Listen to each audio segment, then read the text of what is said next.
All right, you guys, this is Raw Detroit back at you with another one on today. Definitely, guys, I want to give a shout out to you for subscribing to the channel, trying to get the channel to 2K and beyond. So definitely, guys, if you like the content that we bring over here and we provide for you, definitely hit that subscription button. Hey, guys, let's get this video to 100 likes.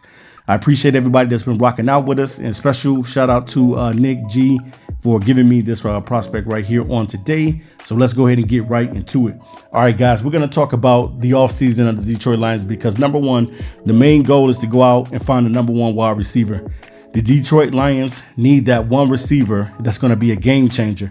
And definitely this kid right here, Justyn Ross from Clemson, is one of those dudes that's a playmaker and he's a game changer.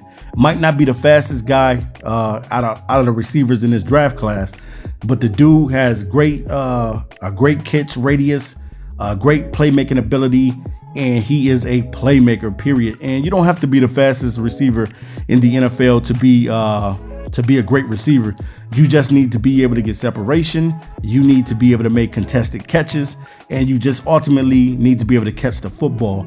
Now, when I say that, I say it because guys like Jerry Rice showed us that you don't have to be the fastest, and Jerry Rice has a lot of the records in the NFL. I believe right now Jerry Rice stands at what 22,000 something yards receiving, and I don't know who's going to catch that. The closest to him right now would be Larry Fitzgerald, and he has not decided to retire yet, but he may decide to come back.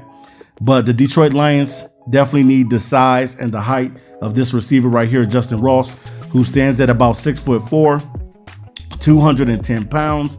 Now, Justyn throughout the season was playing with a stress hairline fracture in his left foot, and I believe it takes 6 to 8 weeks to heal from this. So definitely, hopefully he'll be able to be in the combine and things of that nature and be able to work out as well, because that'll only help him as he tries to strive to be one of the top receivers taken in this draft class. Definitely the body of work says that this kid can do it, and we're going to get right into it.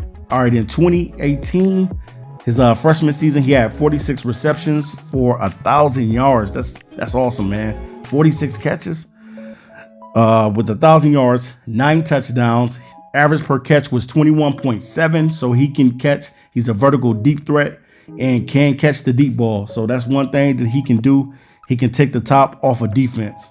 In 2019, his sophomore season, he had 66 receptions and 865 yards. But so in his sophomore season, he had more receptions than he did yards. But it's cool because he still had great production. He also had 8 touchdowns. The average per catch was 13.1. And then in his junior season, he did not play. He was injured for that whole entire season, and then playing with that stress hairline fracture in his left foot. And then he came back in 2021 and he had 46 receptions for 514 yards and 3 touchdowns. And also the average per catch was 11.2. So we see with Ross, man, Ross has the size. He's 6'4", which makes him a dangerous target. He's great in the red zone, and at the back of the end zone, this dude can do some damage, man. Ross has an impressive catch radius, which helps him to pluck the ball out of the sky with ease and make remarkable plays. Ross is a physical receiver that is not afraid to battle and is a nightmare when it comes to contested catch situations. Ross also is a great blocker, and that's just something that you need to know, man. Not all receivers that come into the league are great blockers. You know, some guys are just better at catching the ball, and that's just what they do. And then there's some guys that do everything. You know, even if they're not getting the football, they're going to block, and they're going to make sure they do what they need to do out on that football field to make some type of impact on the team. And Ross, man, is definitely a guy that I would look at as a number one wide receiver in Detroit. Now, I don't know what Detroit Lions are going to do in free agency. There are some free agent wide receiver big names that's out there, guys like Devontae Adams, guys like Godwin and Mike Evans and Antonio Brown, which I know none of us want Antonio Brown on the team, but, you know, just breaking up his name because he is a free agent. But at the same time, we just got to really hone in and focus on finding that number one guy in Detroit. Now, I know a year ago we had Kenny Golladay on the team, and he was the number one wide receiver, but he decided to take his talents over to New York So that left a big hole with us, a gaping hole for us. And pretty much this season, you didn't know who was going to be your number one wide receiver, because a lot of receivers that we ended up bringing in were normally not number one wide receivers. So you had guys acting in that role, guys such as Tyrell Williams, who didn't even stay on the team that long. And then you also had Brett Peremy, who got cut right at the beginning of the season. But in the middle of the season, Amon-Ra St. Brown emerged as the number one guy with TJ Hockenson going down. Amon-Ra ended up catching 90 balls for 900 plus yards and 5 touchdowns. And that is amazing. But at the same time, we have to be able to go out and find that number one wide receiver that's going to help the Detroit Lions get ultimately to the next level. And I think that this kid right here is box office. He has the talent to be a number one wide receiver. He has the height. He has the skill set. He can split the defense just like he did just there. I mean, this dude is phenomenal, man. Definitely, before he got hurt, he was going to be one of the top receivers taken in the draft. Now they're predicting, they don't know where he's going to fall at, especially coming from this injury that he had with the hairline fracture. They don't know where he's going to, what round he's going to be in. So he could be taken in the early rounds, or he could be taken in the mid to late rounds as well. But definitely, man, if you're the Detroit Lions, you got to make this kid a point of interest, because Justyn Ross is box office when he has the ball in his hands. And the dude is just awesome, man, an awesome prospect. And definitely, man, coming off that injury, long as he comes off that injury healed properly, definitely I think that the Lions should give him a opportunity and give him a look and make sure that they write his name on the big board. I'm thinking, like, when the Lions come together and they're scouting players, they're probably putting all of these guys' name on a board. So you got all these wide receivers, and you're saying, okay, if I can't get him, then I'll take him. If I can't get him, then I'll take him. If I can't get him. So it's just, it's just like a process, man, of being able to weed out a lot of guys to be able to find a number one guy that could be in Detroit. And I definitely think that Justyn Ross could be the number one wide receiver in Detroit. So definitely, guys, in the comment section, you let me know, what do you think about Justyn Ross being that number one receiver, especially if he heals properly, comes back from his injury, and is able to showcase what he's able to do.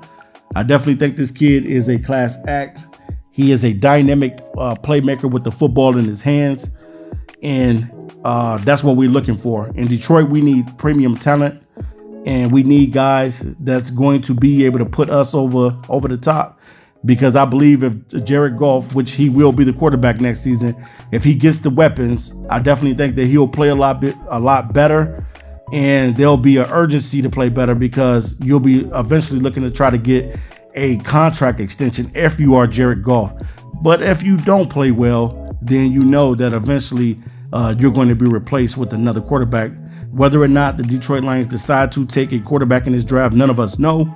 But we will find out during draft time if the Lions want to get a quarterback for the future, or a guy that they can just have behind, a guy that they can groom behind Jared Goff. But we need playmakers on this team, man. Ultimately, we need guys that make plays. We need guys that's going to give it 110. And we need an offense that's going to be scary, man. If you got an offense with Jamal Williams and DeAndre Swift and Amon-Ra St. Brown, TJ Hockenson, Justyn Ross, just to say a name, Justyn Ross, and Cephas, and whoever else that may be on the squad, I think that this could be a very, very good receiving core. So definitely, man, I want to see the Detroit Lions get better. I want to see the talent in Detroit, and I want to just be able to draft correctly, man. There's a lot of receivers in this draft class, so you don't have to be nervous or scared about anything. You just got to make sure you get the right guy that's going to be for you. And definitely, we need a big body receiver on this team. We have too many guys that are just 6 foot and 6'1". We need somebody with some height, somebody with some girth, and somebody that's going to be able to make plays at that number one receiving position. And I think that this dude would ultimately be a kid that would come in and do that. His body of work in college proves that he can do some things, and the skill set is there. We just got to evaluate all these wide receivers that are coming into the draft and make our choice on which guy we want to take as a number 1 receiver, or we could double up on receiver 2 as well. That's something that I would definitely think about doing, doubling up on receivers. We have 10 picks in this draft, so why not take the opportunity to grab another receiver if you can, you know? So it's all about getting playmakers, man. I know that we need defense, fellas. I'm not crazy about that. I know that we need defense. We can't just draft all defensive guys, though. We do have to get some impact players on offense as well if we want this team to go to the next level. And I want to see the Lions win.